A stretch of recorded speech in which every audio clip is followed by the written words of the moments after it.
Pues en representación de toda mi familia y de los directivos de tiendas Coppel, les doy a todos la más cordial bienvenida a estas instalaciones y en especial a este auditorio a nombre de mi papá, Enrique Coppel Tamayo, que como saben fue el fundador de esta empresa.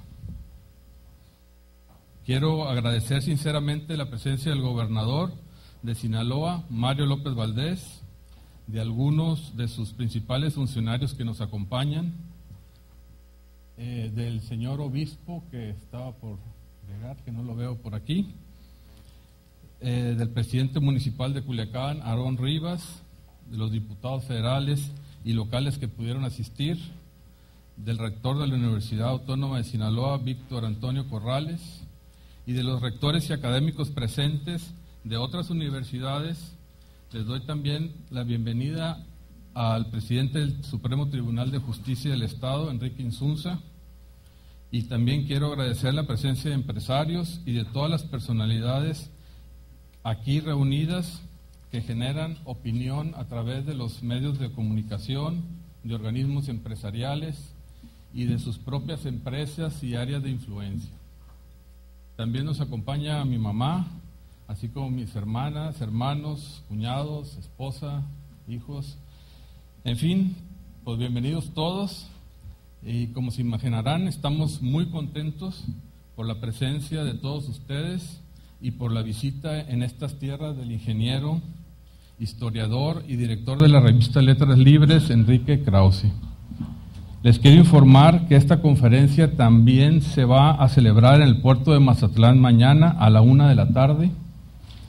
Es un honor, Enrique, estimado amigo, contar con tu presencia en esta convocatoria que, como puedes observar, es una muestra clara del gran valor que le damos a tus palabras, ideas y conceptos.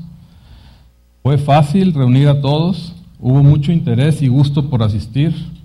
Lo difícil fue más bien cómo no invitar de más, porque creíamos que este grupo del tamaño en el que está podría generarse un mejor ambiente para platicar, para dialogar y para preguntas. Estás ante una buena parte de los principales líderes de este estado, contando muy especialmente con la presencia del gobernador y del señor obispo. De esta manera deseamos contribuir en generar espacios de reflexión en donde los liderazgos sinaloenses fortalezcan a la democracia, estimulen construcción de gobiernos responsables y a la vez impulsen la libertad individual, el diálogo, el debate de las ideas, pues estas son condiciones necesarias para avanzar socialmente hacia la prosperidad en un mundo abierto, globalizado y competido. Esta es una reunión muy especial por tu presencia, por los asistentes, por el tema a tratar y el momento político tan importante que vive México. El Centro de Estudios Ethos, representado aquí por José Luis Chicoma, con quien se organizó estas conferencias, es un centro de investigación dedicado al análisis y diseño de políticas públicas para promover el desarrollo a través de un modelo de gobierno responsable y promotor de las libertades. No es fácil saber con certeza por qué una región, un estado o un país se desarrolla más que otro y cuál es la función y enfoque correcto que sus gobernantes, así como sus líderes sociales y empresariales, deben de desempeñar para ello. Qué bueno, Enrique, que hoy estás aquí, en las instalaciones de Coppel, entre amigos que compartimos el anhelo de construir un Sinaloa y un México mejor, más seguro, más honesto, más responsable, más libre y por tanto con mayor progreso. Les dejamos un artículo en sus folders de la revista The Economist, en donde señala un futuro altamente prometedor para nuestro país. Y bueno, existe también en este momento un muy buen ánimo político y esperamos dejar atrás décadas de enfrentamiento y pérdidas de energía innecesarias. Y pues muchas gracias y pues sean bienvenidos de nuevo.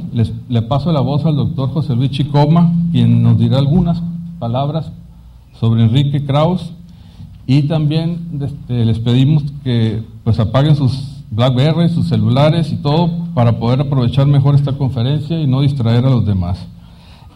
Al final va a haber una sesión de preguntas y todo. Adelante, José Luis.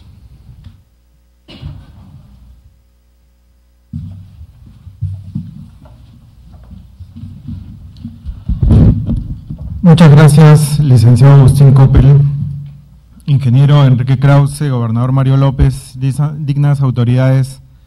Buenas tardes a todos. Me han dado el honor de presentar al ingeniero Enrique Krause, alguien ya muy conocido por todos ustedes por sus aportes intelectuales al mundo de las ideas, el periodismo y el debate político. Enrique Krause es ingeniero industrial por la UNAM y doctor en Historia por el Colegio de México. A lo largo de 35 años ha publicado libros fundamentales para entender México y las ideas liberales, tales como Biografía del Poder, Siglo de Caudillos, La Presidencia Imperial y Redentores. Su obra sobre la historia de México ha sido también publicada en Estados Unidos. Ha sido autor de series documentales y televisivas sobre la historia mexicana, entre ellas Biografía del Poder, México Siglo XX y México Nuevo Siglo. En 1990 ingresó a la Academia Mexicana de la Historia. Ha obtenido el premio Comillas de Biografía en España. En 2013 el gobierno español lo condecoró con la Gran Cruz de Orden Alfonso X el Sabio. En el 2010 el rey de España le concedió la Gran Cruz de la Orden de Isabel la Católica. Ha sido incluido dentro de la lista de 100 pensadores globales de la revista Foreign Policy. En el 2010 el gobierno de México le confirió el Premio Nacional de Historia. La Sociedad Interamericana de Prensa lo ha distinguido recientemente con el Gran Premio Chapultepec. Y la Fundación Caballero Bonalt le otorgó el Premio Internacional de Ensayo. Es un resumen nomás y ya casi se me ha ido el aire con tantos reconocimientos y premios.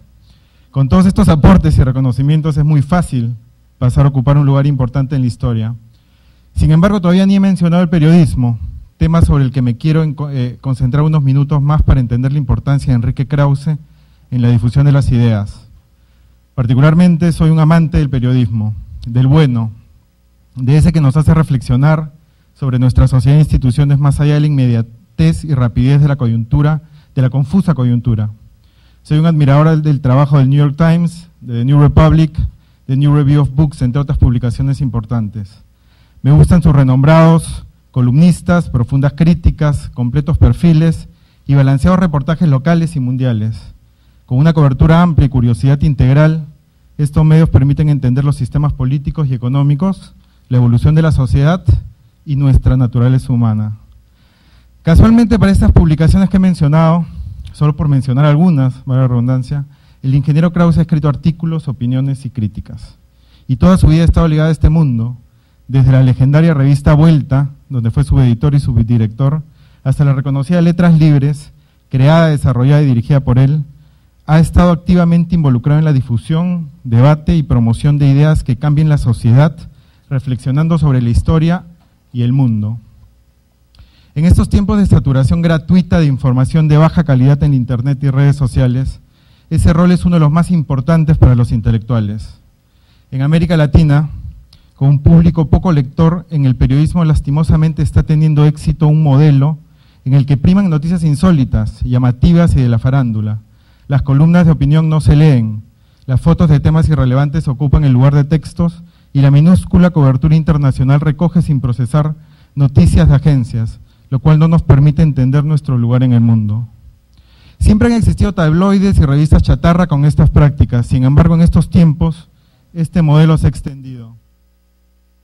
Sin duda, esa es una de las vías para sobrevivir en la sensación de gratuidad que da el mundo digital.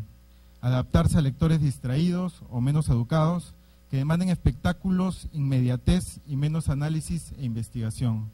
Sin embargo, se podría ir por la vía más difícil de mejorar la calidad y credibilidad para establecer un vínculo más sólido. Letras Libres es uno de los pocos ejemplos en el mundo en el que se ha escogido ese modelo difícil, serio, de calidad, profundidad y reflexión. La revista ha jugado un rol muy importante en traducir una compleja realidad para que los lectores la entendamos y tengamos mayor claridad sobre nuestras propias ideas. Sin embargo, Letras Libres ha ido más allá de la interpretación de la coyuntura y de la historia o de un debate solo entre intelectuales. Letras Libres se dirige a un público mucho más amplio e impulsa la comprensión sobre las ideas liberales para lograr una mejor sociedad. Artículos como El Mesías Tropical o México, la tormenta perfecta, nos demuestran el rol de ese periodismo para el entendimiento de la coyuntura, basada en un meticuloso análisis histórico y que puede tener tanto impacto en la formación de ideas en la sociedad. Si cada país de América Latina tuviera un equivalente a Letras Libres, creo que tendríamos una región mucho más avanzada. Desde hace 6 meses estoy en México dirigiendo la Fundación Ethos. Soy peruano, no soy tabasqueño, a pesar que ambos, los limeños y tabasqueños, no pronunciamos las jotas, pero no me miren raro, por favor. Y Fundación Ethos, como dijo Agustín, es un centro de investigación aplicada que justamente quiere promover una mejor sociedad a través de las políticas públicas. El ejemplo que tenemos de cómo Enrique Krause ha promovido una mejor sociedad nos guía en todas nuestras acciones. Y estoy seguro que muchas organizaciones y ciudadanos le debemos un agradecimiento por mostrarnos ese camino. Por todo esto, es un placer presentar al ingeniero Enrique Krause para que nos brinde su conferencia, una perspectiva de nuestro país. Muchas gracias.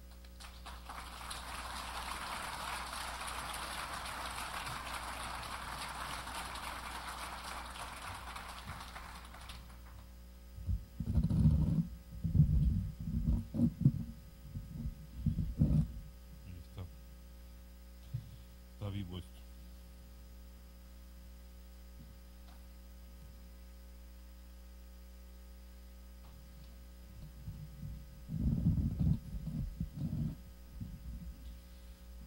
Señor gobernador Mario López Valdés, señor alcalde de Culiacán, don Aarón Rivas Loaiza, señores representantes de los poderes, señor obispo don Jonás Guerrero,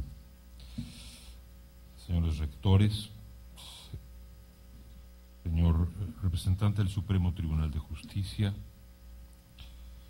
señores empresarios, muy querida familia Coppel,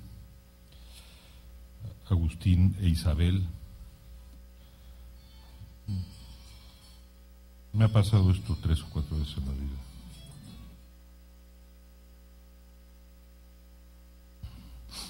Muy querida familia Coppel, lo subrayo. Recuerdo con nostalgia y con mucho cariño a don Enrique Coppel Tamayo. En el momento en que lo conocí me dijo, se presentó así conmigo, Enrique Coppel. Cada quien tenía que presentarse con su título o con su biografía en 2 palabras, y dijo, Enrique Coppel, padre de hijos exitosos. Me cayó maravillosamente bien. Señora doña Yolanda Luquen, muchas gracias por acompañarme aquí, muy queridos amigos. Cuando me invitó Agustín a venir a Culiacán para hablar sobre el México de hoy, acepté no solamente porque sé la calidez y la generosidad de ustedes conmigo, con mi trabajo, sino también por la elemental gratitud que me liga a esta familia Coppel, en particular a Agustín, que ya por muchos años ha entablado conmigo una relación intelectual y personal muy profunda, guiadas por el único interés de ver cómo podemos colaborar juntos para poder arraigar en México los valores de la democracia, de la tolerancia, de la libertad, y acercar un poco el país a esa idea que él delineaba al principio de un país mejor, que creo que con el esfuerzo de todos lo estamos logrando. Bueno, empiezo por decir que México ha sido un objeto, digamos, favorito de la prensa internacional por las malas razones. Somos buenos fabricantes de primeras planas negativas. Antes eran las elecciones amañadas, los fraudes, los escándalos de corrupción, y ahora son las escenas de violencia y crimen. Y claro, las buenas noticias no hacen 8 columnas, las malas noticias son las que hacen 8 columnas, y entonces México, como ha tenido problemas antiguos y presentes, pues ha fabricado, hemos sido objeto de primeras planas, pero por las malas razones. Y comienzo por decir que en esto hay una injusticia. Sabemos que las malas noticias son más interesantes que las buenas, pero hay muy buenas noticias en México. Muy buenas noticias desde hace tiempo que no hemos sabido proyectar al exterior. Y no las hemos sabido proyectar al exterior, ante todo, porque tampoco nosotros nos hemos dado suficiente crédito sobre las cosas buenas que hemos hecho. Hemos perdido objetividad en ese sentido. Una de las buenas noticias de México es que conquistamos un país democrático. Si se ve la historia de México a través de los siglos o a través del último siglo, se puede apreciar qué difícil era que construyéramos una democracia. Si hay un pueblo, bueno, digamos los pueblos árabes supongo que están menos dotados que el mexicano para la democracia, pero dejando a un lado a los pueblos de una tradición caudillista y religiosa como la de los pueblos árabes, pues el pueblo mexicano y la historia mexicana no nos preparaba para la democracia. Una teocracia indígena, un régimen muy complejo, muy interesante, pero finalmente una monarquía absoluta durante los 3 siglos coloniales, una tradición caudillista muy profunda en el siglo XIX y en el siglo XX, revoluciones. México era conocido en el siglo XIX como el país de las revoluciones, por eso no tuvimos inmigración, aunque algunos inmigrantes europeos como mi abuelo y antes que el señor, los ancestros de los Coppel se aventuraron de Europa a México. Y sin embargo, México no era un país atractivo para la inmigración porque México era un país violento, revolucionario, caudillista, desordenado, pleno de guerras internas y de guerras externas, golpes de Estado continuos, y luego una revolución tremenda que duró 10 años y que dejó una estela de cientos de miles de muertos. Entonces, luego vino el régimen del PRI, que tuvo luces y sombras, que dio estabilidad y dio paz y dio crecimiento económico por varias décadas, y que fue un régimen complejo, muy interesante, pero que, como todas las cosas en la vida, le faltó evolucionar de manera más natural y más rápida hacia una normalidad democrática. Pero nada nos predestinaba para la democracia. Unos cuantos años en el siglo XIX y unos meses del Francisco y Madero en el 20 y paren de contar. Y sin embargo somos una democracia. Yo creo que el año clave fue el año del 97, cuando empezamos ya a tener una renovación en la Cámara y en el gobierno del Distrito Federal, y luego en el año 2000. Y hemos tenido una transición pacífica, ordenada. Los checoslovacos presumen de la revolución de terciopelo, pues más aterciopelada en el sentido político fue la transición mexicana. La gente joven no tiene esos parámetros para recordar el pasado, pero quienes tenemos ya la edad suficiente para recordar desde los años 60, casi es otro país políticamente. Aquí hay no tengo que decirles, antes la Secretaría de Gobernación organizaba las elecciones, ahora hay un Instituto Federal Electoral. Antes el PRI no tenía competencia, hoy hay una pluralidad de partidos. había una libertad de expresión limitada, con mucha censura y autocensura de los medios, un presidente todopoderoso. Ahora hay división de poderes. Algo de esto dijo Peña Nieto en su discurso. Viniendo del discurso del PRI, la gente tiende a descontar y no escucharlo bien, pero creo que tenía cierta razón, o razón en hablar de que hemos cambiado, pero sobre todo ha cambiado la sociedad. Yo no recuerdo que en las elecciones a las que acudí en 1970 o 76, 82, ya la de 88 fue otra cosa, hubiese una afluencia entusiasta de electores. Tuvimos cerca de 50 millones de votantes, 3 millones de ciudadanos en las casillas, de entre los que contaban los votos, los representantes. Es algo extraordinario, la mitad del país activa en el hecho de votar.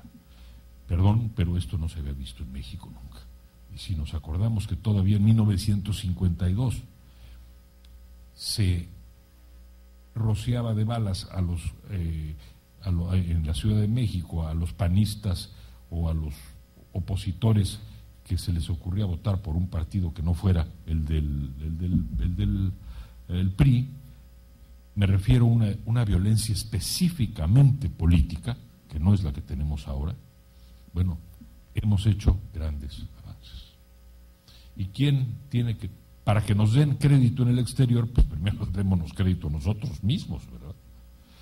Otra cosa que hemos hecho bien es aprender de las sucesivas crisis sexenales, porque las tuvimos cada sexenio, exceptuando en cierta forma el año 2000.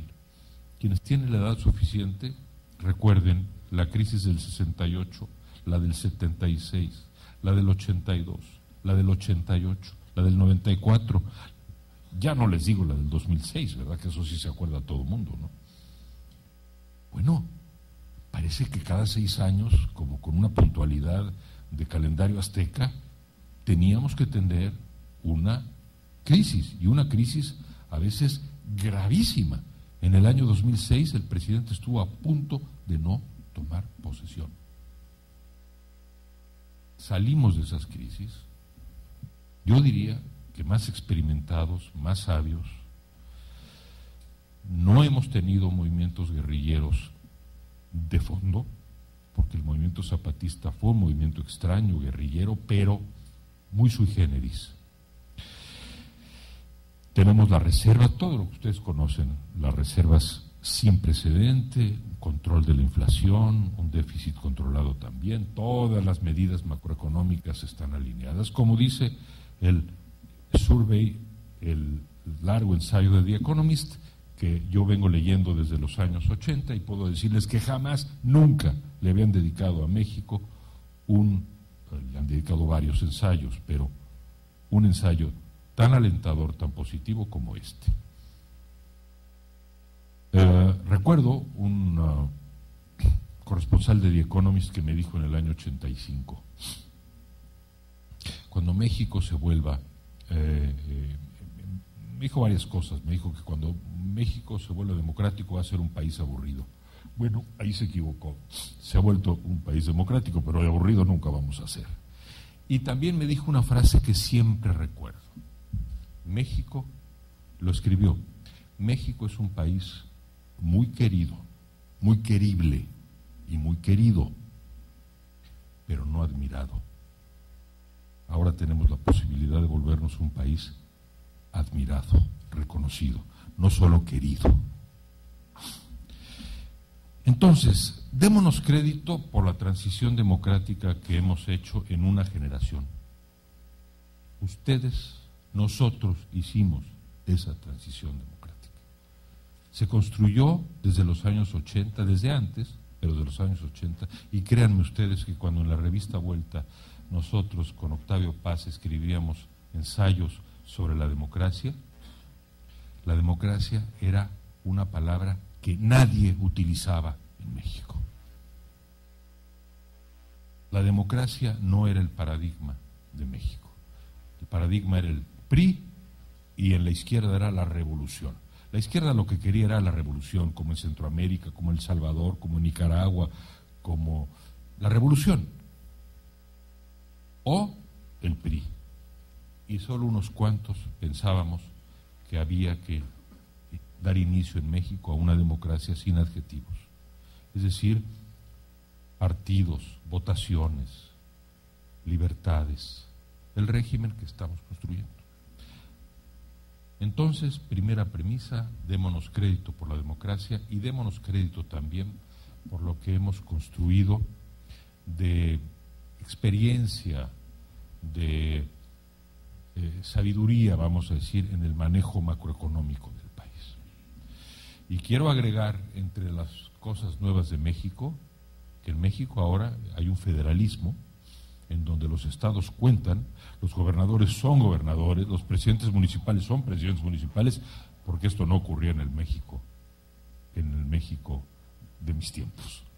Allí, en esa época, de los 2000 y pico de municipios, cada 2 años los presidentes eran básicamente del PRI, salvo unas cuantas migajas al PAN. ¿Quién hizo eso? Todos nosotros. Y quiero reconocer en ese esfuerzo a mi querido y llorado amigo Maquío, porque recuerdo muy bien la pelea que dimos en aquellos años 80, cómo hablábamos de fútbol americano y de democracia, y cómo me di cuenta que este hombre ponía toda la energía que había puesto en sus empresas y en sus deportes, y con toda la fuerza y la sonoridad de su nombre y de su voz al servicio de México y de la democracia. También hay que decir que en México tenemos muchas bendiciones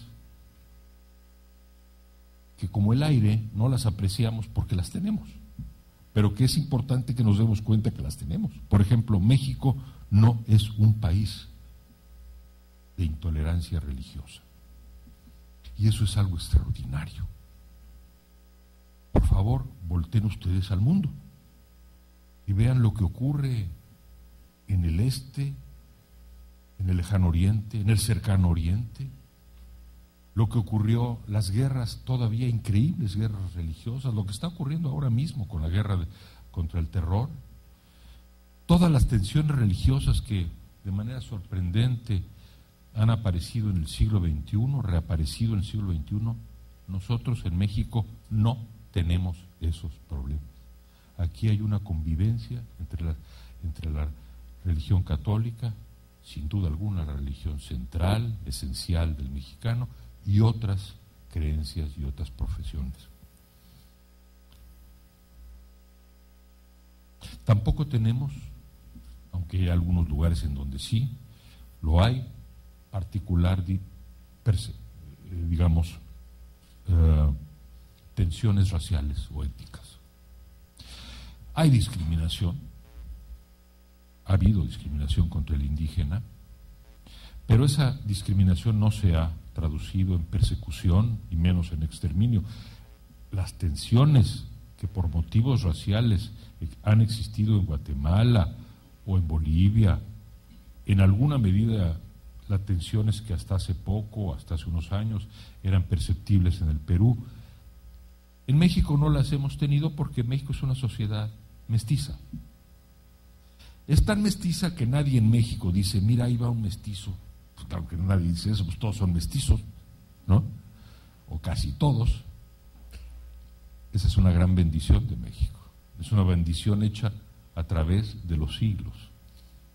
Apenas en el Perú, que tan prodigioso desarrollo está teniendo en estos tiempos, empiezo a notar esa convergencia mestiza. Un país café con leche, vamos a decir. Hasta hace poco, los indígenas en la sierra, los blancos y los criollos en la costa. Este es un país de mezcla, de inclusión, de convergencia étnica. Tampoco tenemos minorías como en España, o zonas irredentas, Cataluñas o provincias vascuenses, ninguna provincia que yo sepa se quiere separar de México. trataron de separar en el siglo XIX, se separó Texas en efecto y se trató de separar Yucatán, pero al poco tiempo volvió al redil. México es una nación desde 1821, 50 años antes que Italia y que Alemania. Como ven ustedes, he puesto mucho énfasis en hacer un recuento de lo que los mexicanos tenemos, porque si no nos damos cuenta de lo que tenemos, es más difícil enfrentar los problemas que sí tenemos. Y miren que sí tenemos problemas, voy a ellos. Venir a Sinaloa a hablar del tema del crimen, pues es un asunto muy delicado. Yo no soy un especialista, he escrito sobre el tema leyendo libros. Ustedes han vivido ese capítulo de la historia mexicana y de Sinaloa, no a través de libros, sino a través de la experiencia cotidiana. De modo que humildemente yo no puedo venir aquí a predicar nada, creo que aquí no sepan. Solo creo, eso sí, que, y lo he dicho en un artículo reciente de la revista Letras Libres, que esto no viene de 6 años para acá, que esto viene de muy atrás, que fue como una tormenta de esas nubes que se forman a lo lejos en el horizonte y que uno no les hace caso porque como el cielo está tan despejado, pues allá está la nube, ¿no? Nada más que la nube fue avanzando. Y fue una nube muy compleja, hecha de muchas cosas que ustedes conocen, de complicidades, de desarrollos desafortunados, del fortalecimiento del mercado, sobre todo en Estados Unidos, de la presencia colombiana, todos esos factores. Pero también fue causado, paradójicamente, como un efecto colateral malo de los muchos efectos buenos que tuvo la democracia. Porque la democracia en México descentralizó el poder. Con lo cual ya tenemos gobernadores de verdad, también tenemos presidentes municipales de verdad, pero también tenemos poderes ilícitos más sueltos de lo que estaban cuando en los años 80 o 90 el presidente de la República los tenía bajo control o creía tenerlos bajo control. Tengo suficientes elementos para pensar que desde los años 80 hubo voces internas en el sistema político mexicano que decían, esto es algo serio. Más vale que pensemos cómo atacarlo de manera seria. Pero desde luego, el sistema político mexicano aquel, bueno, no era un sistema moderno. Es decir, yo muchas veces me he preguntado, por ejemplo, ¿por qué en México no hay novelas policíacas? Fíjense ustedes cómo es una cosa muy curiosa que en México, hay muy buenos novelistas, pero no hay novelas policíacas. ¿Por qué? Pues porque no ha habido policía. Porque te estoy exagerando, pero hay un poco eso.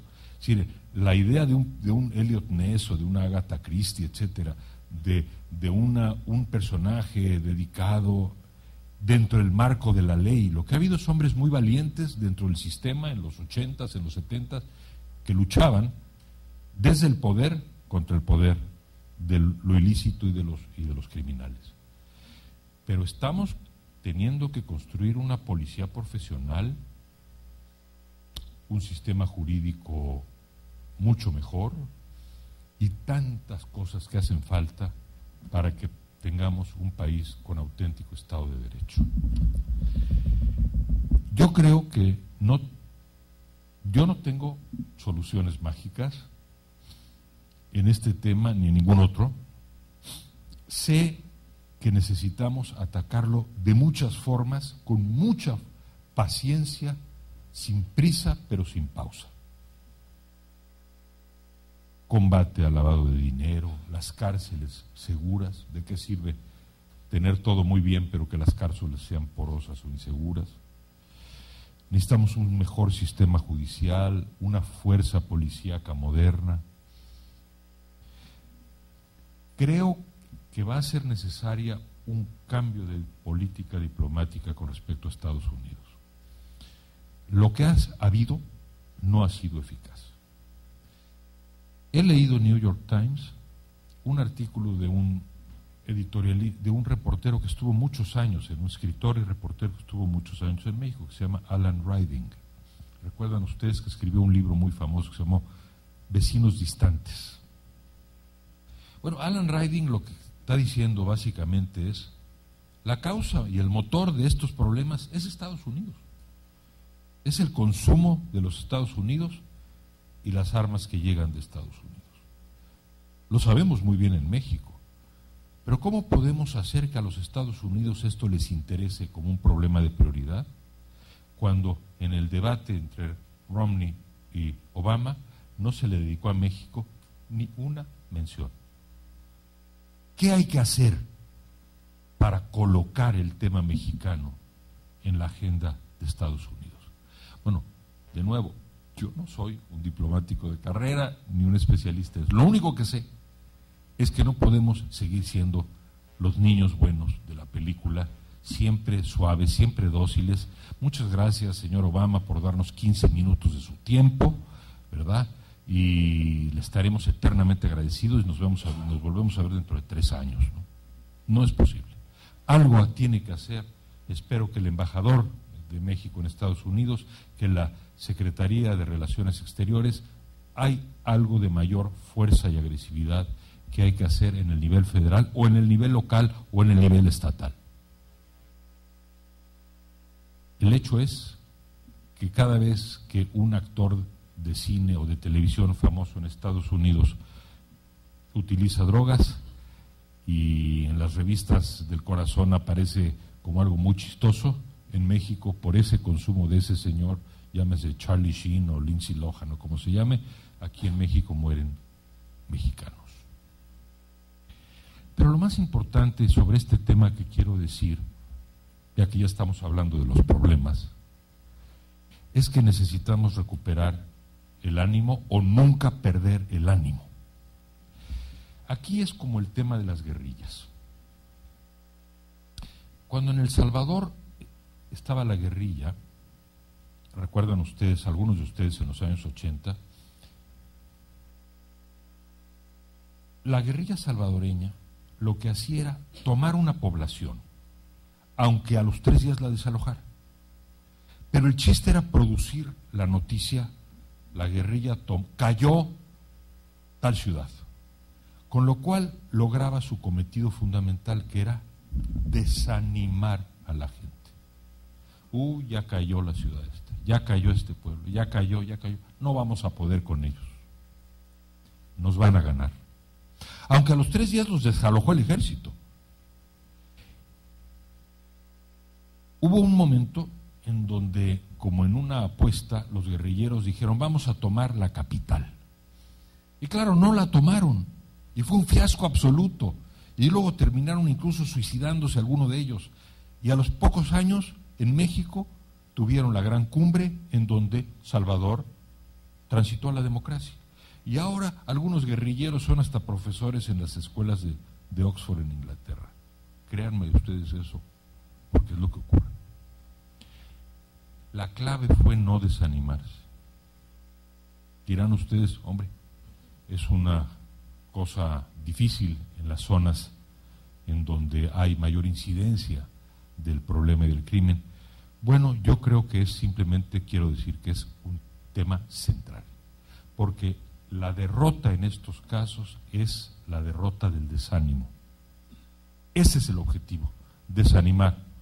Y creo que lo habían estado logrando en algunos momentos del régimen pasado, del gobierno. Quizá uno de los grandes problemas de la administración Calderón fue que por algún motivo no transmitía la energía, la seguridad, la fuerza, no sé qué, en la política de comunicación para animarnos.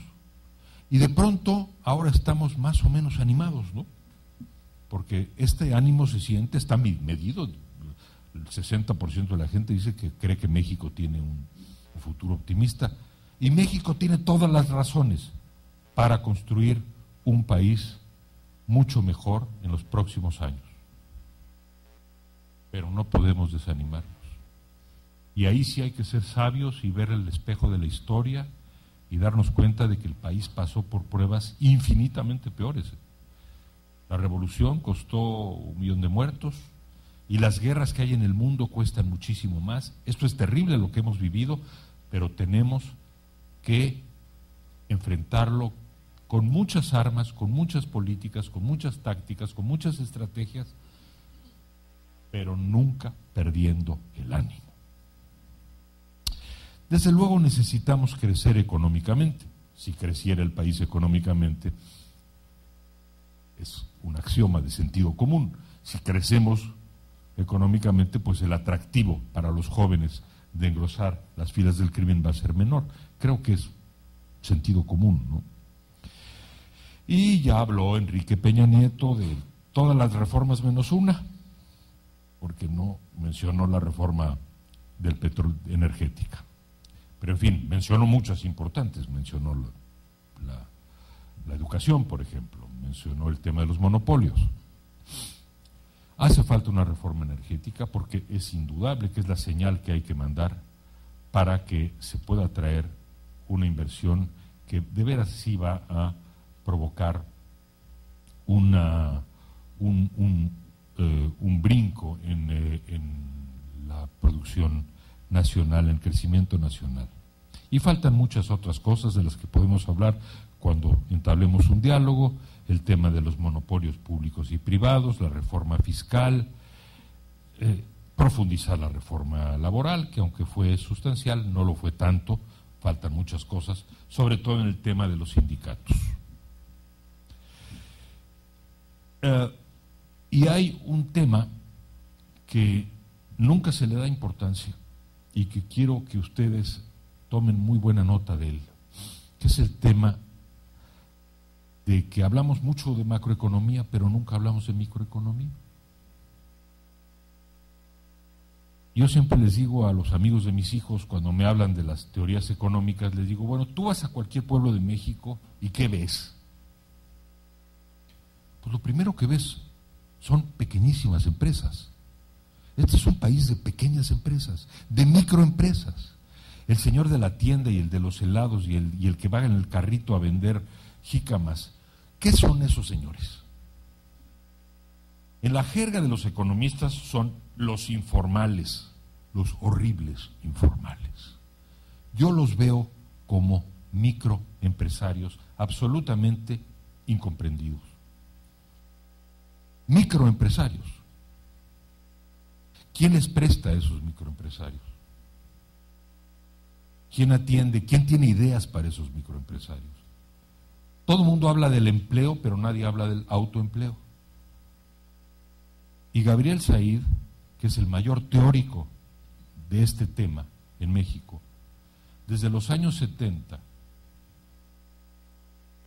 escribió teorías que años después fueron aplicadas en Bangladesh. Los famosos bancos de ayuda a las mujeres en Bangladesh, esos los describió y analizó Gabriel Said 10 años antes que se introdujeran en Bangladesh. O sea, ni siquiera nos falta un teórico de eso. Ahí está, se llama Gabriel Said y están sus libros. Y lo que él dice es que hace falta que ayudemos y apoyemos a los micro y pequeños empresarios a los que nadie le hace caso, ni los bancos privados ni la banca pública. Porque el programa Oportunidades, que por cierto también estuvo previsto en las ideas de Said, cuando para escándalo de algunos dijo en los años 70 que lo que hay que hacer en México, entre otras cosas, es tomar parte de la renta nacional y repartirla en efectivo, a partes iguales. Claro está que para un rico de las lomas en México, los 1,000 pesos esos no van a significar nada, pero 1,000 pesos para la enorme mayoría de gente en México, para un microempresario, es toda la diferencia. Les va a sacar una productividad extraordinaria, va a comprar la bicicleta que necesita, va a equipar con una canasta esa bicicleta, va a dar inicio a una pequeña operación de ropa en su casa. No hemos sabido pensar el tema del autoempleo, la mínima pequeña empresa y el microcrédito. Entonces yo escucho al señor Carstens y a todos los secretarios de Hacienda y se sienten muy orgullosos de los números macroeconómicos y del balance global de México. Y a mí me parece muy bien que no haya inflación, y me parece muy bien que haya un déficit bajo, y me parece perfecto que tengamos esas reservas.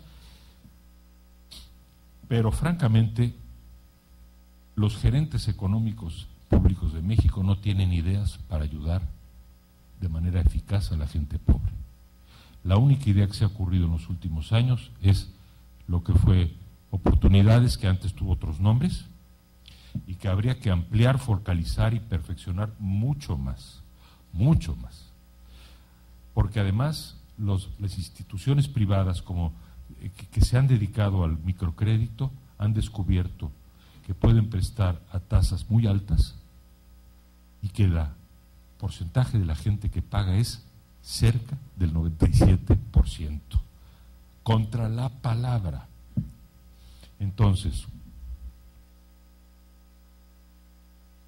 necesitamos crecer, sí, pero no solamente como nos dicen los grandes doctorados de las universidades de Princeton o Harvard o Yale. Necesitamos crecer ayudando de manera concreta a la gente con créditos y aún con productos que les puedan servir a ellos para mejorar su producción. Quiero tocar brevemente el tema de los partidos políticos o las corrientes políticas. Bueno, el PAN ha dejado el poder después de 12 años. A mí no me sorprende porque no tenía ni la experiencia ni los cuadros para poder gobernar, en términos casi numéricos. Si ustedes piensan, tuvimos un caudillo, Vicente Fox, digamos un líder, que lo hizo muy bien hasta el momento de llegar a la presidencia. Y además le debemos, hay que decir, sí le debemos esa transición, fue un catalizador de la transición, está muy bien. Pero después, aunque no dejó de tener ciertos méritos, sobre todo en el manejo de la macroeconomía, la ley de transparencia y el instituto de la transparencia es un avance importante, creo que genuinamente se desorientó. Cuando decía "¿y yo por qué?", y todas esas frases folclóricas que todos nos acordamos, yo creo que era auténtico, genuino. Es decir, no tenía el empaque, la inteligencia, la cultura, la profundidad, porque venía como, era una especie de extraterrestre de la política mexicana. Además se enamoró. Pero bueno, esa es la más humana y perdonable de las pasiones. Le duró mucho y lo convirtió en un reality show, pero eso es otro tema. Y claro, le heredó un problema de vacío de poder que ocupó, un problema de vacío de poder muy grande a Calderón.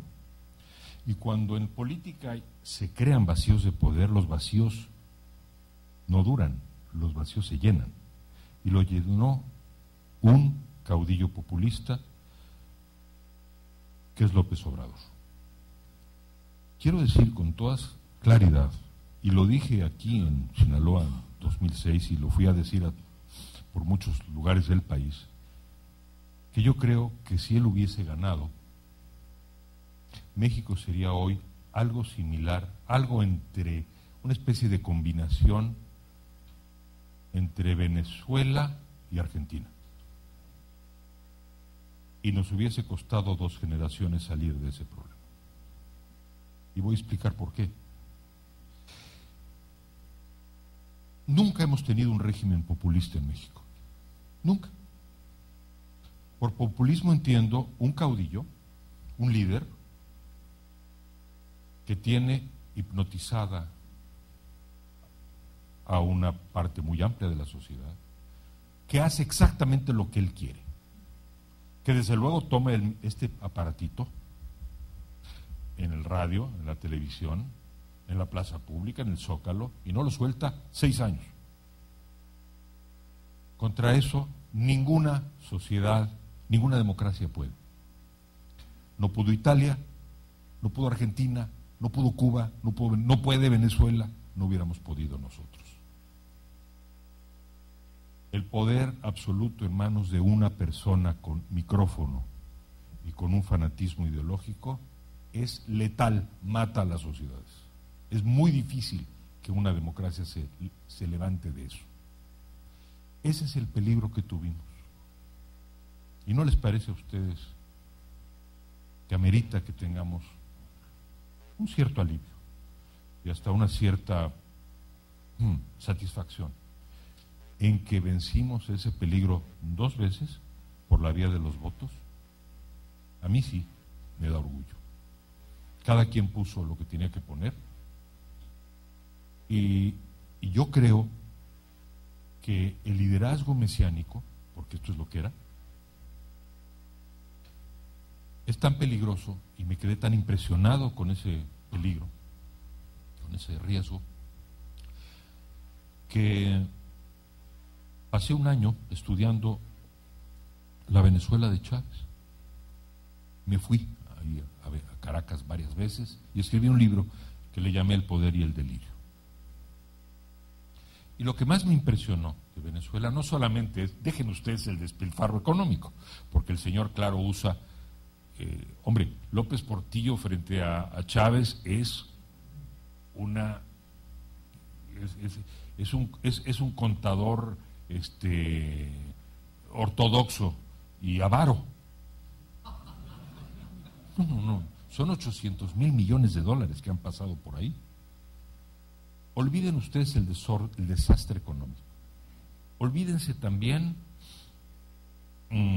del despilfarro espantoso de la riqueza petrolera, la caída de la inversión, la total falta de fuentes productivas. Olvídense incluso de la criminalidad. ¿Saben lo peor que encontré en Venezuela?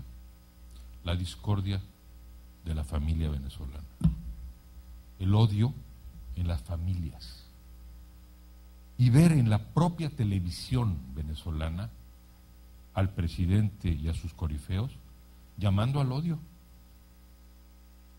La mitad de Venezuela es revolucionaria y bolivariana, y la otra mitad son los pitiyanquis, como les llamaba, ¿no? Los traidores a la patria. Cuando desde el poder se divide una sociedad entre amigos y enemigos, esa sociedad tarda muchísimo tiempo en recuperarse. Vean ustedes la tragedia de Cuba también. Entonces, corrimos ese riesgo. Y es una pena porque México necesita una izquierda moderna y creo que ahí va, con dificultades. Qué bueno hubiera sido que hubiese habido un candidato de la izquierda moderna para el 2012. Yo hubiera optado por él, no porque considere a Ebrard un hombre muy simpático, no lo es francamente, pero es eficaz. Y es que en España y en Chile y en Brasil, vean ustedes lo que pasa en Brasil. En Brasil han tenido 3 presidentes de izquierda, y mire dónde está Brasil. Porque la izquierda puede reformar más fácilmente que la derecha. Entonces Brasil tuvo un presidente que es un sociólogo, Enrique Cardoso, un hombre de izquierda, gran sociólogo marxista en los años 60, que cree ya en la democracia y en la libertad de mercado. Y luego un líder obrero tremendamente radical que también se reformó a sí mismo y resultó el gran líder Lula. Y luego una exguerrillera, Dilma Rousseff, fue guerrillera torturada. Y esta es la presidenta de Brasil. Y el mayor orgullo de Lula es haber llevado a Petrobras al nivel en que lo llevó. ¿Por qué no tenemos líderes así? Bueno, esperemos que lleguemos a tener líderes así en la izquierda. El PAN va a tener mucho trabajo, muchas dificultades para reconstituirse. Necesitamos un partido de Acción Nacional joven, fuerte, que recupere sus raíces de decencia, de rectitud, el partido de los profesionistas, de los ciudadanos. Realmente necesita un líder. Ojo, un líder, no un caudillo, un líder. El PRD, ya lo he dicho, ojalá y fortalezca su liderazgo moderno. En cuanto al PRI, bueno, lo único que puedo decir es que habrá que vigilarlo muy bien. Porque en el DNA, en los genes esos, es indudable que ahí están elementos de despilfarro, de corrupción, etcétera. Pero también creo que esta es una nueva generación. También creo que el discurso y los objetivos planteados por Peña Nieto estuvieron, francamente, muy bien. Y ahí está la respuesta ciudadana, porque eso sí, los ciudadanos han sido los héroes de estos últimos años. Votando a tercias por los partidos, creyendo, bueno, en Fox creyeron 84% de los mexicanos, tenía opinión maravillosa de él en el momento de triunfar, ¿no? Ahora, si Fox dice, ¿por qué no invadimos Estados Unidos? Vamos y los invadimos. ¿No? Se le ocurrieron algunas cosas no muy juiciosas en ese sentido. Y perdió su capital político. Y esto es lo que habría que decirle a Peña Nieto. Un político tiene siempre menos capital político del que cree. O el capital político se agota rápido. Peña Nieto tiene menos tiempo del que cree.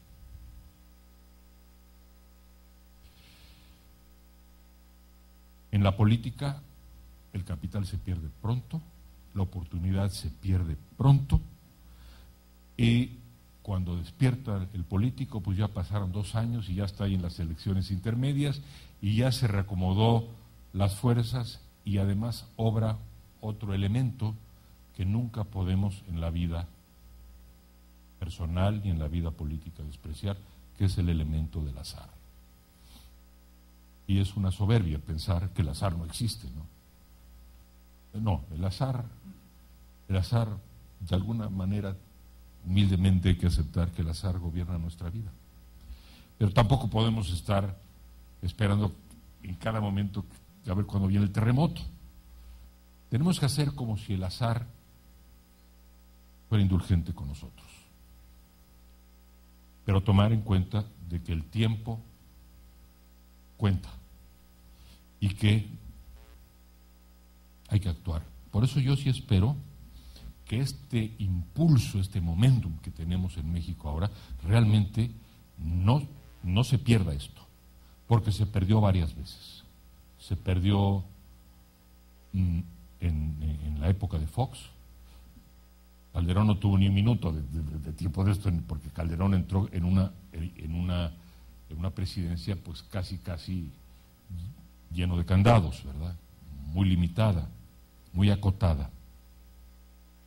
Quiero hablar entonces de que, en suma, quiero decir que yo espero que las fuerzas políticas que ahora han declarado este pacto no nos decepcionen, pero ¿qué tal si mejor buscamos, y eso es lo más importante, formas de actuar en la vida al margen de estar todos atentos a ver qué hace el Congreso o a ver qué hace el presidente? La política, los gobiernos deben ser cada vez más responsables, más modernos, más atentos a las necesidades públicas, pero también se requiere que la sociedad participe. Y hay muchos otros protagonistas. Permítanme hacer un pequeño recorrido por los protagonistas. Por ejemplo, los medios masivos de comunicación. Yo creo, no temo afirmar, ni equivocarme, en decir que han estado muy por debajo de lo que este país necesita. No, este país, para empezar, yo no veo por qué este país tiene que tener en los canales principales 6 horas de telenovelas insulsas al día. Digo, 3 horas sí, pero 6 horas. Además, ¿qué telenovelas? Es decir, ¿por qué pueden ellos, hablo ahora de la televisión, dar al público lo que quieran? ¿Por qué no tienen ninguna regulación? ¿Por qué no se le puede decir a un pueblo como el mexicano, tienes que saber darle algo de mayor sentido, de mayor calidad? Yo tengo unos programas de televisión que quizá algunos de ustedes habrán visto, que llevo 15 años haciéndolos, en el maravilloso horario de las 12:30 de la noche. Estoy muy agradecido porque sé que pudieron haberme puesto a las 3:15 de la mañana. Bueno, me ha costado un trabajo enorme sostener ese programa. La frase, la televisión no está para educar, no. Sí, la televisión sí está para educar. Porque la televisión es una concesión en este país y porque hay una obligación.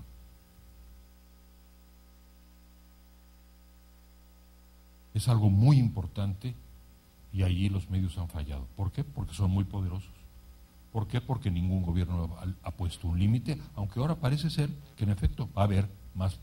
Vamos a ver qué tipo de competencia, porque si es simplemente la competencia, pues entonces vamos a tener como la pornografía, entre más pornográfico sea un pueblo, pues va a vender más, ¿no? Entonces, si antes era el reality show sin ningunos valores, bueno, ahora vamos a hacer el reality show todos desnudos. Ah, no, pues claro que va a ganar, ¿no? Entonces debe de haber una comisión reguladora y tenemos que luchar por eso. La radio ha estado mejor, pero en todos los elementos de la radio, los medios masivos de comunicación tienen que tener una mayor responsabilidad social con este país. En los noticieros, en los programas, bueno, miren ustedes, hasta en los deportes. Me dirán ustedes, ¿qué tienen que ver los deportes en esto? Por favor, es una zona limpia, ¿no? No es una zona libre de crítica. A mí no me gusta que si estoy viendo un partido de fútbol me achiquen la pantalla, me pongan la pantalla, en el momento en que sale el gol me pongan un anuncio del Corona. No estoy de acuerdo. Creo que se debe respeto al consumidor. Aquí en México no hay respeto al consumidor en ese sentido. Entonces, como ven ustedes, y para no hablar de lo que sí podrían hacer por un México que tuviera programas culturales más profundos, un México que tuviera programas culturales más edificantes, arte. Por eso espero que haya una mayor oferta cultural. Estoy hablando con mucha claridad. Me han dicho que no hay prensa y por eso lo estoy haciendo con mayor claridad. Les suplico que consideren ustedes, porque la prensa lo que hace es esto, toma la primera declaración de las que sean y hace las 8 columnas, ¿no? Entonces, es un análisis de fondo en donde los medios de comunicación tienen que mejorar, la radio, la televisión, la prensa tiene que mejorar. El amarillismo de la prensa muchas veces es intolerable. Además, la prensa es en general de una calidad muy baja, en donde la noticia de todos los días es qué declaró tal personaje, ¿no? ¿Qué importa qué declara un personaje? ¿Por qué no hacen un reportaje a fondo? Las mejores prácticas, como se dice ahora esas no están reflejadas en nuestros medios. Los intelectuales y académicos necesitamos mejorar muchísimo. Mucha soberbia, mucha arrogancia. Parece que pontifican o pontificamos. Espero que ustedes no consideren que estoy pontificando con ustedes. Pero en fin, yo creo que hay un gran empobrecimiento de la clase intelectual y académica en México. Los empresarios simplemente tienen que tener más responsabilidad social y no evadir la competitividad. Me atrevo a decir que también la Iglesia, institución que está en el centro de la historia de México y a la que se le deben tantas cosas buenas, tantas cosas fundamentales en el espíritu del mexicano, del pueblo de México, tiene que entrar en un periodo de reflexión y de autocrítica, porque tiene que incidir mucho más, de nuevo, en los valores que guíen a la gente joven en México en el siglo XXI. Y esto supone una crítica, una apertura y una tolerancia que debe tener. Pero sobre todo se necesita la participación de la sociedad. Ahora se le llama sociedad civil. La sociedad. ¿Qué quiere decir participar? Algo que no había antes, porque antes cada quien en lo suyo y la política pues era lo que hacían los políticos, ¿no? Para eso estaban los políticos, ¿no? En una sociedad moderna hay una relación cotidiana necesaria entre los políticos, los jueces, los representantes y la sociedad. Entonces, sobre ese tema, he visto que en algunos lugares, por ejemplo en Monterrey, yo quiero creer y sé que también aquí en Sinaloa, y en otras partes golpeadas del territorio nacional, la sociedad está despertando a organizarse, a buscar formas de no estar en pasividad, porque tanto con las personas como con los pueblos, la pasividad es la fuente principal de depresión. Cuando uno tiene un problema y entra en una actitud de pasmo y de pasividad, eso produce depresión. Yo he tenido algunas ideas que quiero comentarles brevemente antes ya de entrar a las preguntas y respuestas. Y las ideas son muy sencillas. Yo creo que necesitamos fomentar una cultura democrática en México, y para fomentarla, me ha ocurrido, por ejemplo, desde hace tiempo, que se fomente en las escuelas primarias, secundarias, preparatorias, universidades, un espacio para el debate entre los estudiantes, que aprendan a debatir. Los mexicanos necesitamos aprender a escuchar y a argumentar y a fundamentar. Hemos sido una cultura del monólogo. Necesitamos dialogar. Un gran teórico de la democracia, Albert Hirschman, dijo en 1985 sobre la América Latina, lo primero que tienen que hacer es aprender a escuchar. Fíjense qué difícil es eso. Necesitamos aprender métodos de diálogo y de debate. En Oxford llevan siglos estudiando esto y ya tienen estudiadas formas de métodos mediante el cual se crean equipos y van debatiendo una posición y otra y van llegando a acuerdos o desacuerdos y van votando. Toda la teoría del debate debería de ser, es más eficaz eso que estarles diciendo a los niños, aprendan a tolerar, o todo el consejo de la publicidad diciendo, sé tolerante. No. Las cosas se aprenden haciéndolas. Yo creo que hay que buscar el modo de que en las escuelas de México, en los medios de comunicación, en la radio, en la televisión, en todos los espacios, aprendamos a debatir.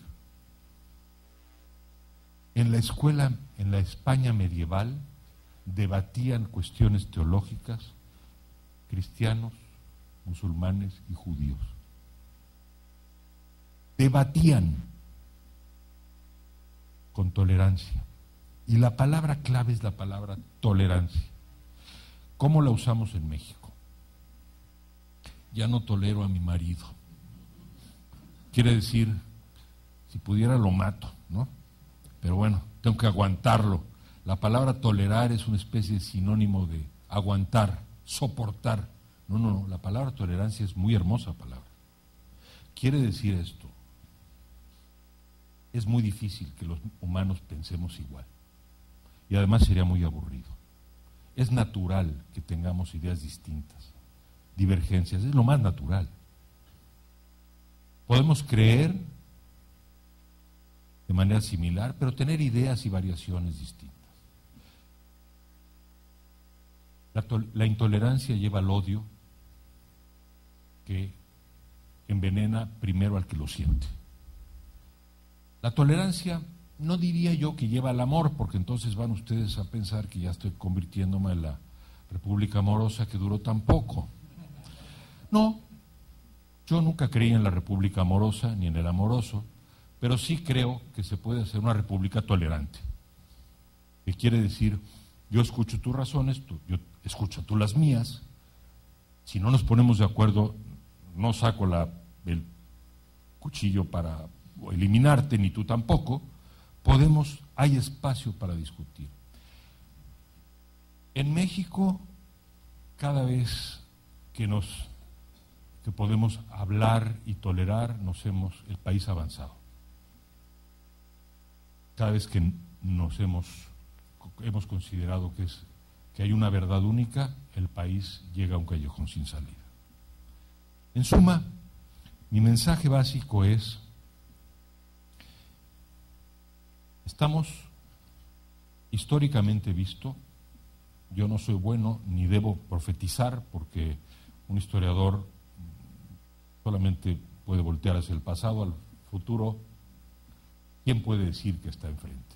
Sin embargo, uno diría que las condiciones son propicias en efecto, que el país puede crecer económicamente, que tiene que tener una mucho mayor sensibilidad para ayudar a la gente pobre de manera concreta, que tenemos que fortalecer a la sociedad y fortalecer la cultura democrática. Y termino con una imagen. Fíjense que yo ahora, para explicarles a personas de fuera de México cómo es la democracia mexicana, se me ha ocurrido esto. Es como vivir en una casa, les digo, nueva, a la que nos cambiamos hace poco, ¿no? Bueno, no nos hallamos todavía en la casa, bien. ¿Dónde está la recámara? Confundimos la cocina con el baño, la sala, los ruidos, nos despiertan los ruidos, nos sentimos desorientados. Pero es nuestra casa. ¿Qué podemos hacer para irla habitando mejor? Bueno, hay que llenarla de una cultura democrática. Yo creo que este ejercicio, y sobre todo lo que viene, creo que me llevé mucho tiempo, pero en fin, de diálogo, es la democracia.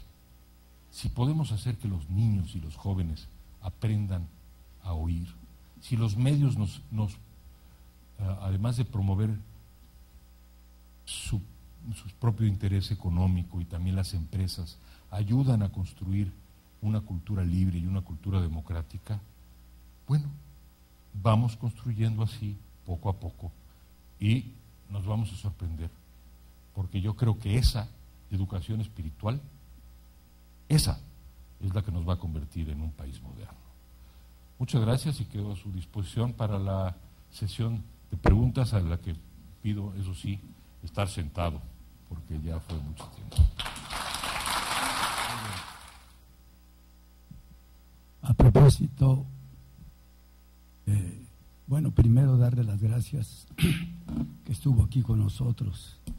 Yo lo leo cada vez que encuentro algún artículo de usted y me gusta mucho su interés por América Latina y desde luego por nuestro país. A propósito de dos cosas que dijo usted cuando mencionó que este es un país con vocación caudillista, sin vivencia democrática hasta hace apenas unos 3 lustros, cuando mucho. Y a propósito de la tolerancia, hay alguien que me preocupa mucho a mí por el daño tan enorme que le hace a este país. Y entonces me pregunto si tenemos la obligación de ser tan tolerantes, por no decir alcahuetes, con esa persona, y a veces hay bichos raros de esos y que son devastadores. Muchas veces llegan al poder, afortunadamente este no, pero ha estado a punto de. Ya no necesito decir de quién se trata, porque ya todos lo conocemos, pero muchos lo quieren, otros desde luego que no, porque no podemos querer a alguien que daña tanto a nuestro país. Muy bien, don Jorge. Entonces, sí, adelante. Si ha sido un persecutor de las instituciones, que es lo que más necesita el país, y lo dice claramente que al diablo con las instituciones, y viola todas las reglas, toma el Zócalo, hace todo lo que le da la gana, y atenta, como usted mismo lo dijo en alguna ocasión, contra la democracia del país. ¿Qué podemos hacer en ese sentido? Porque realmente no es tolerante que en un país que ya es democrático, yo lo atribuyo a una sola palabra. En este país lo que gobierna es la impunidad. Y ese es, creo yo, que ese es el peor veneno que tenemos. Muy bien, don Jorge. Quiero que si nos quiere decir algunas palabras al respecto. Muchas gracias. Sí. A ver, otra pregunta tomamos allá con Elmer.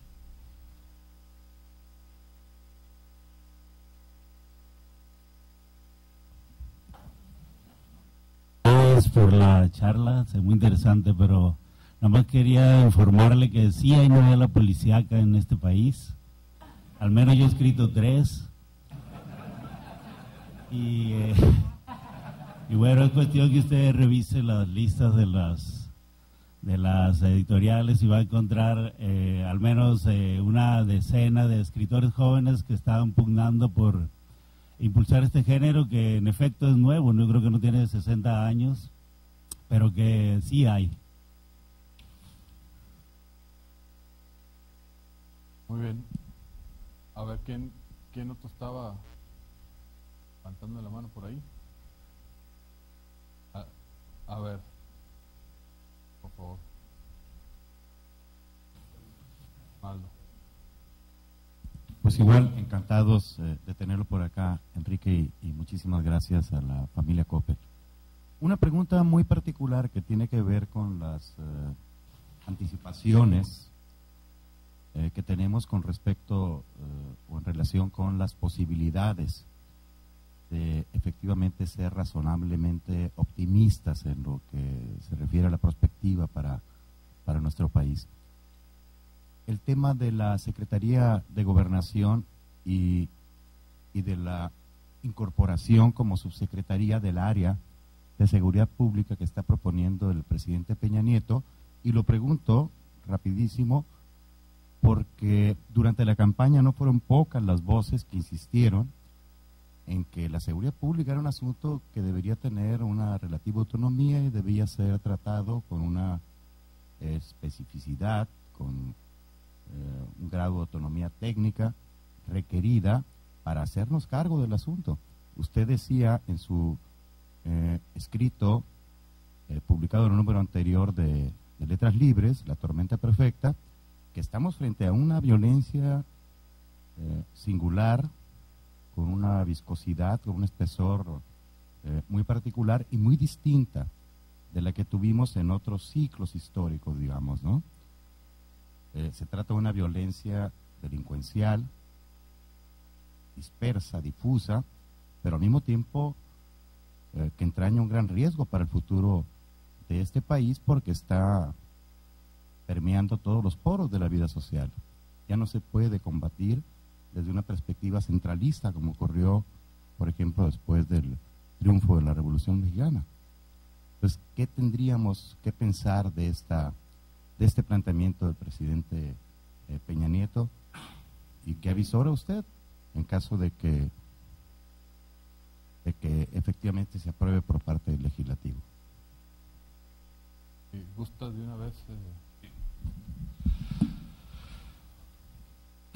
Bueno, empiezo por la segunda, pido disculpas porque esa generalización fue excesiva. Lo que quise decir en el fondo es que no hemos tenido, digamos, la tradición de novela policíaca como, no sé, como en los años 20 o 30 puede haberla tenido otros países, una Agatha Christie, un Sherlock Holmes, una cosa así.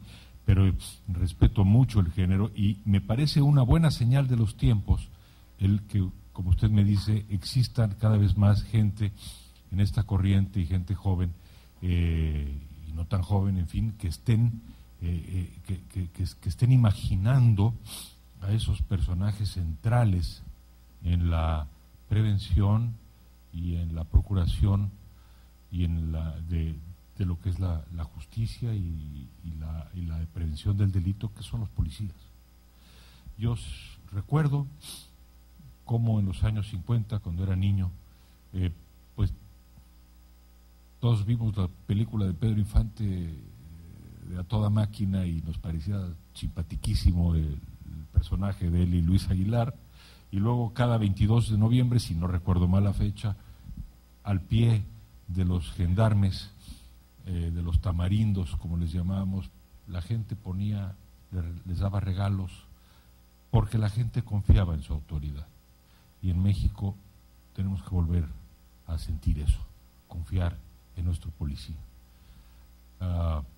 Yo tenía un tío que era un idealista, que siempre fue como el idealista de la familia, al que consideramos muy tonto, pero en el fondo cuando murió nos dimos cuenta que no tenía nada de tonto y se la pasó inventando teorías sobre México, y una de ellas era que en los años 70 me acuerdo cómo nos atosigaba en las comidas familiares diciendo: necesitamos un policía de cuadra, alguien que nos conozca, que no como en Inglaterra, y a mí me parecía tediosísimo y necio todo eso. Ahora recuerdo a mi tío, pobre tío José, pensando qué razón tenías. Y en efecto, necesitamos volver a eso, y lo que usted dice de que existe ya desde hace muchos años ese género cada vez más activo, me parece muy bien. Le ofrezco mis disculpas. Mire usted, es muy grande el daño que López Obrador le ha hecho a México. Sí lo creo. Pero también es cierto que un porcentaje importante de la población cree en él. Y cree en él porque el hombre señala llagas y problemas de México que son ciertos. Nos puede simpatizar o no simpatizar, pero la verdad es que si él habla de la desigualdad o de la pobreza o de la corrupción, tantos aspectos de la lista de problemas que él ha venido sosteniendo a lo largo y ancho del país.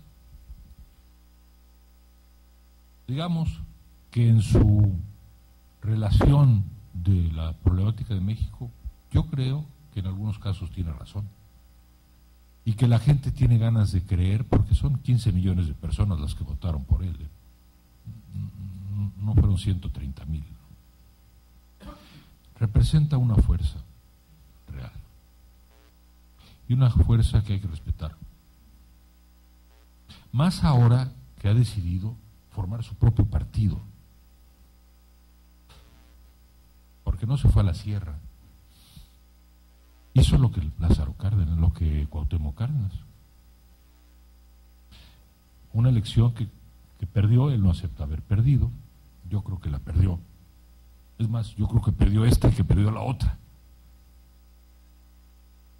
Ha formado un partido político, está formándolo, y va a ser un partido suyo. Ese instinto popular lo tiene, ese apoyo popular lo tiene, esa mística que él extrae de su particular lectura de la historia mexicana, porque él genuinamente se siente, eso sí, que es un tipo genuino o auténtico, como le quieran ustedes llamar, O sea, no es un hipócrita.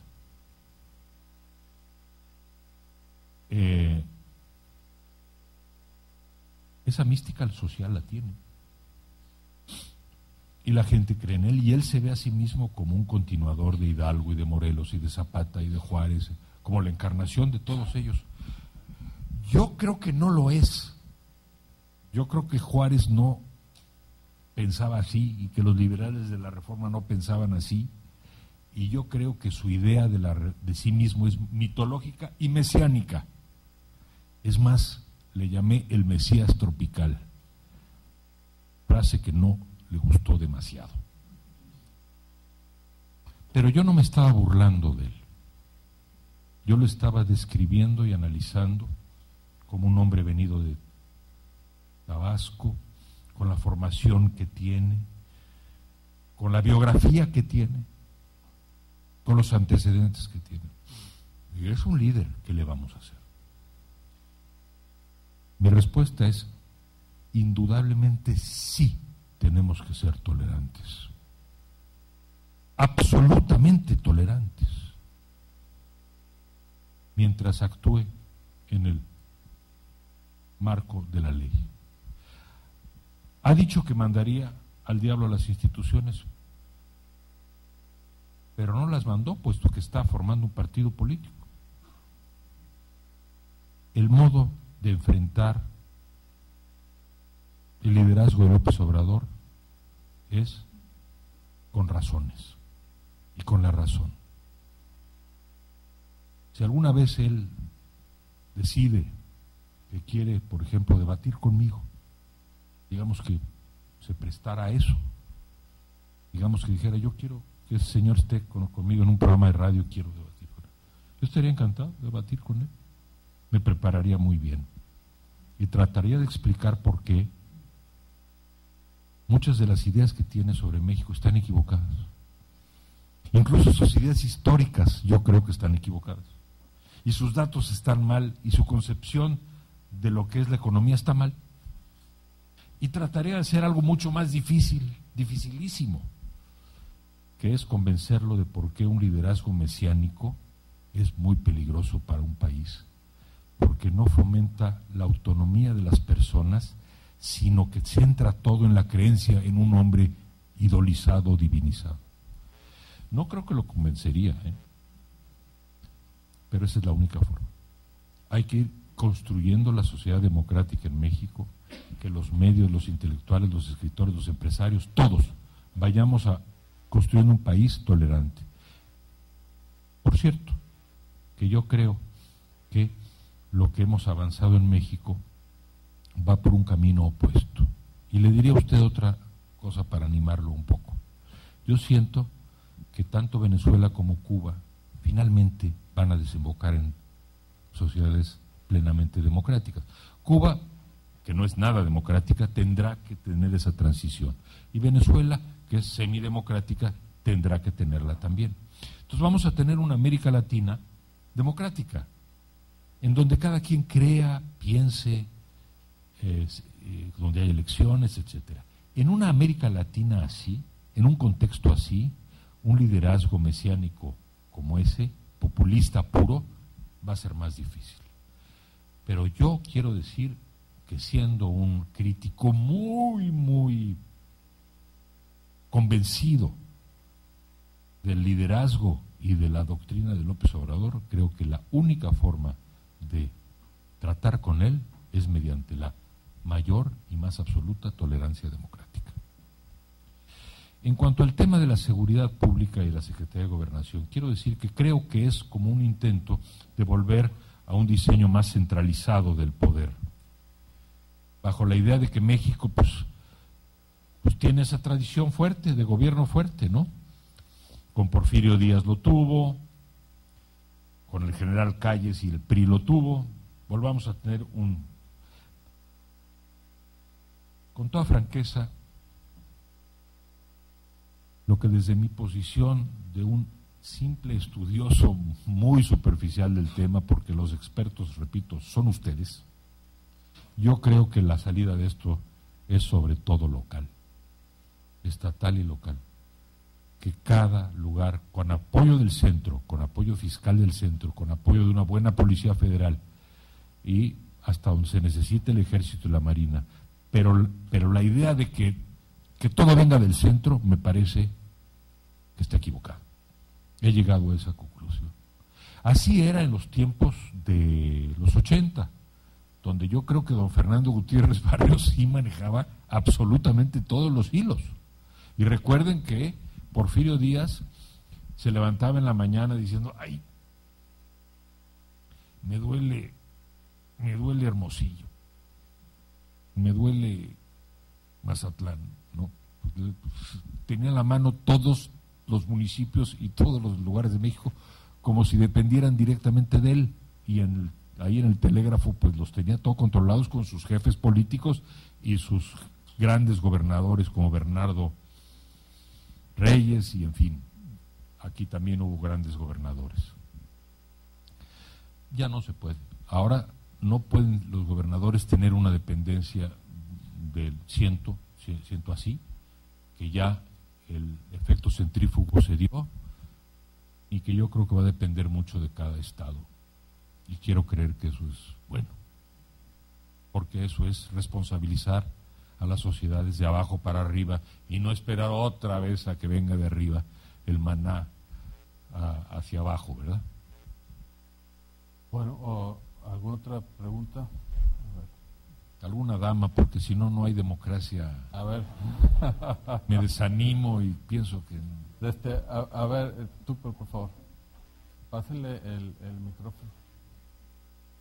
Bueno, allá atrás primero. Silvia. Hola, ingeniero, bienvenido. Bueno, yo no me ofendí al respecto cuando mencionó lo de la novela policíaca, porque llevo meses escribiendo también una historia policíaca. Pero no me ofendí y ese no es el punto de lo que quiero decirle. Lo que sucede es que soy recién egresada y estudié en la Ciudad de México. Y me tocó estar en el Yo Soy 132. Nomás quería escribir como una vivencia en ese día de mayo. Y desde entonces traigo un cuestionamiento muy grande, porque como que por un momento vislumbré una nueva casta, una nueva generación de jóvenes que estaban queriendo hacer un cambio, ¿no? Un cambio mediático, de la democratización de los medios, quizá desmontar también un sistema político. Entonces, para mí fue algo muy bueno, porque pensé que estábamos sumergidos en la indiferencia. Después me puse a ver la otra cara del movimiento cuando leía las columnas de Ricardo Alemán y de Raimundo Riva Palacio, en el que mencionaban mucho sobre, al principio me dolía, me enardecía porque hablaban del narcisismo en los jóvenes. Entonces mi pregunta fue que si realmente lo hacíamos de corazón como en el movimiento estudiantil del 68 o realmente sí estamos quizás sumergidos en ese narcisismo en el día de hoy. Muy bien. A ver, aquí primero y luego allá atrás. Buenas tardes, Enrique. Lauro Melendres. Enrique, a ver si me puedes ilustrar. Según yo, si se reformara el modelo educativo y se empezara por los maestros y eleváramos el nivel de la educación, no sé si los años de escolaridad que tiene el país son suficientes, pero creo que la calidad no es la que debería, que aún siendo 9 años u 8, pues tendríamos mejor calidad de educación si el modelo lo permitiera.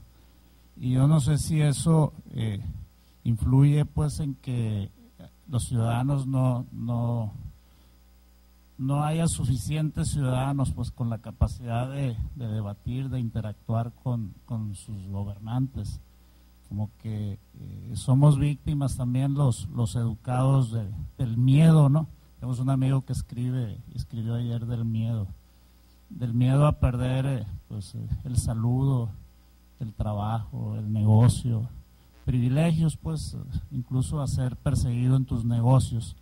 Y eso hace complacientes o se autocensuran los ciudadanos y no actuamos como los clientes que debemos de ser de nuestros gobernantes. Y ellos la mayoría de las veces creen pues que estamos satisfechos porque rara vez nos atrevemos a decírselos. Y para atreverse a decírselos hay que tener más educación y no tener miedo. No sé si nos comentes algo de eso, por favor. Una pregunta más en este tramo, Víctor, sí, don Enrique. Conciso sí. al tema. La pregunta es, que ya me la contestó en el trayecto de la plática, sobre la educación de nuestros hijos. Y yo le quería preguntar sobre los programas que en mi familia, pues aquí es una hora menos, por eso la veíamos y no nos velamos tanto, ¿no? Los de la historia de México de Clio, que se nos hacía muy interesante. Y pues ya me lo contestó. Mi pregunta era que si qué posibilidad hay de meter ese tipo de novelas a mitad de las 6 de la tarde, ponerla en esa novela, no la última, la de las 8, porque si no nos dan de cenar las mujeres, ¿no? Tampoco las queremos histéricas, ¿no? Bueno. Pero sí nos gustaría qué posibilidad hay de que usted, la injerencia de usted en el medio televisivo. Bueno, adelante. Bueno, empiezo por la última. Me llamo Enrique Krause, no Emilio Azcárraga. Y aunque tengo muy buena relación con Emilio Azcárraga, y la tuve muy extraordinaria con su padre, porque los dos creamos Clio, pues lo que prima es el rating, y ellos consideran que es preferible tener los programas que tienen, y yo no tengo ninguna, absolutamente ninguna posibilidad de movilizar mi programa a otra hora. Si por mí fuera, créame usted, lo colocaría a las 10 de la noche los domingos. Por cierto, eso me lleva a la primera pregunta. Cuando empezó Clio, en el año 98, empezó a las 10 de la noche los domingos. Y el primer programa fue un programa sobre el 68. Y tuvo 18 puntos de rating. A mí no me cabe duda que tendríamos un gran rating si tuviéramos promoción, si tuviéramos... Pero bueno, no está en mis manos. Yo participé en el movimiento estudiantil del 68. Fui consejero universitario de ingeniería. El gobierno que teníamos enfrente tenía un presidente llamado Gustavo Díaz Ordaz. Quienes salíamos a la calle simplemente a manifestarnos, a decir no, corríamos el riesgo de que nos mataran. No de que nos callaran, de que nos mataran. Y en efecto, nos mataron. Y algunos que no los mataron, los encarcelaron por 1 año y medio. Y a otros que los encarcelaron les marcaron la vida para siempre. Ese fue el movimiento del 68. No lo quiero idealizar. Había muchas corrientes. Algunos querían instaurar en México una nueva Cuba. Pero la mayoría era como yo, jóvenes de 18 años, que lo que queríamos era un gobierno que introdujera libertades, que se pudiera hablar, que se pudiera criticar. Por eso quisimos tanto y admiramos tanto a Octavio Paz cuando renunció a su puesto de embajador en la India. Y Octavio Paz lo único que decía es: tienen que abrir la libertad de expresión en el sistema. Yo creo que la inconformidad y el ansia de protestar y hasta la oposición irracional son connaturales a la juventud. Es decir, a mí no me alarma ni me indigna que la juventud sea inconforme y que proteste ruidosamente y hasta irracionalmente. Y no me gusta llamarles narcisistas a estos jóvenes. Prefiero llamarlos ignorantes. Ignorantes de su realidad e ignorantes de su historia. Lo siento mucho. México en el año 2012 no es el México de Díaz Ordaz. Mi generación existió, juro que existí. De verdad escribí 20 libros, de verdad escribí La democracia sin adjetivos, de verdad existió Octavio Paz, Daniel Cosío Villegas, de verdad existimos decenas de mexicanos que trabajamos para que México tuviera una vida democrática o como lo tenemos. Y si un muchacho de 20 años o de 18 me viene a decir ahora a mí que este es el México de Díaz Ordaz, porque en su imaginación piensa que así es, tengo que decirle, te suplico que te pongas a leer y que aprendas un poco de historia, porque no es verdad. Ni tampoco me impresiona mucho tu heroísmo. Heroico era Luis González de Alba en la calle, recibiendo los culatazos en Tlatelolco y viviendo 1 año y medio en mazmorras de Lecumberri. Eso es heroico. Lo de ahora no es heroico. Ahora bien, el movimiento 132 original tiene razón en una cosa.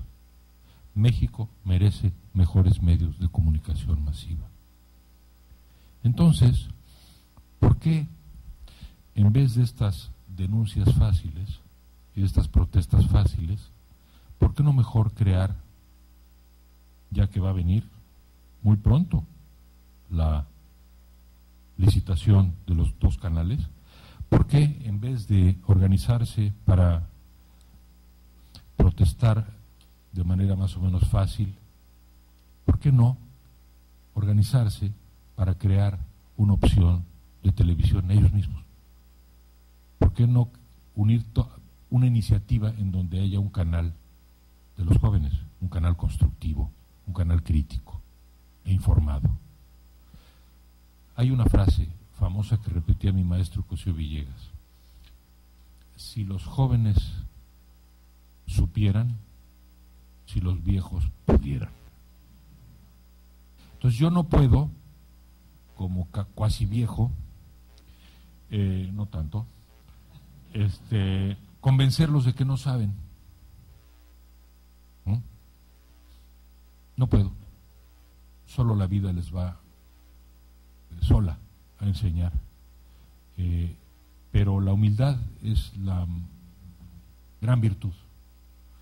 Y lo que sí eché de menos no es que fueran menos rebeldes, un poco de humildad. No vi a ningún joven tener el mínimo respeto por quienes luchamos por la democracia en los decenios pasados y acercarse con una frase para preguntar: ¿y ustedes que vivieron eso, qué nos tienen que decir? En cambio sí sé que escucharon a muchos demagogos. ¿Tenías otra pregunta? Sí, la otra pregunta era sobre la educación. Bueno, calidad es la palabra clave. ¿Por qué no buscamos calidad en todo? Calidad en el consumidor que le pida calidad a las empresas y el ciudadano que le pida calidad a los gobiernos. Tal cual. Al Estado, calidad. Al mercado, calidad. Para eso se necesita competencia. Y, por desgracia, sí creo que los programas educativos en México están muy atrasados. Para que entonces las redes sociales se vuelvan un factor positivo, un factor de entrar en un círculo virtuoso, pues necesitamos, lo que se me ha ocurrido es esta idea que les he dicho de los debates, o una revisión a fondo de los programas para educar no solo a los alumnos, para empezar para educar a los educadores, ¿verdad? Pero Creo que se puede hacer si hay voluntad. Tiene que haber participación de los medios masivos.